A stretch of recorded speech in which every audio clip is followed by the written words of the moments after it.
Good evening. The travel company TUI insists it treats its airline passengers' health and safety as a priority after 16 cases of Covid-19 were linked to one of its flights from Greece to Cardiff.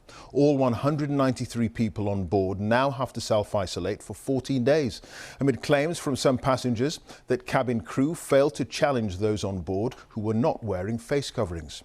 TUI says a full investigation is now underway. Here's Davies. Sunshine getaways to the island of Zante, an appealing prospect to many UK holidaymakers. But for some, travelling back from holiday to Cardiff, it wasn't the return they were hoping for. As soon as we boarded, we realised that many of the passengers hadn't really been educated about the wearing of face masks. Many of them were wearing them around their chins, underneath their noses. They were taking them off to talk to fellow passengers. At least 16 cases of Covid-19 have so far been linked to the flight. All passengers on board have been told to self-isolate. Lee Evans says he was only contacted yesterday afternoon by email, 5 days after he flew home. I just felt they could have contacted us a lot earlier. You know, it's been a bank holiday weekend, the weather's been kind to us, and I've been out and about, and if I'd known I'd have been in self-isolation today, I would not have done some of the activities that I've done, not wishing to put anyone else at risk.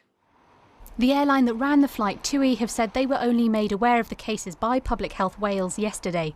They say that passengers are informed prior to travel and via PA announcements on the flight that they have to wear masks throughout and are not allowed to move around the cabin.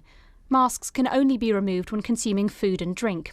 They say a full investigation is now underway as these concerns weren't reported during the flight or before today. But this isn't the first time holidaymakers returning from Zante to the UK have had symptoms. Last week, local health officials in Plymouth said a group of 18 and 19-year-olds had also tested positive.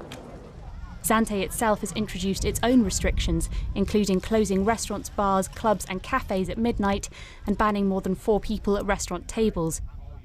It's raised questions about whether there should be localised quarantine for certain high-risk regions rather than entire countries. If there is enough evidence to suggest that it's a hotspot and that the social distancing measures cannot be maintained adequately, then there is a case for people not to mix in those destinations.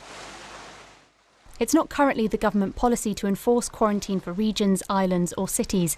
As UK holidaymakers return home, public health officials are keeping a close eye on new infections.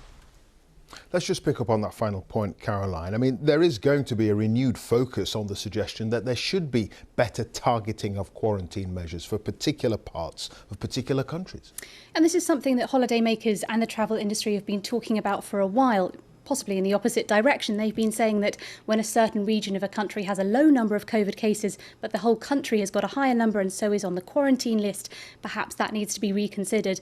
In this particular case, it could be the case that a country is not on the quarantine list, but if you're starting to see more cases coming from a particular region, should that potentially be reconsidered? Now, some people have been suggesting that the UK government should take more of a nuanced approach, maybe more similar to Germany.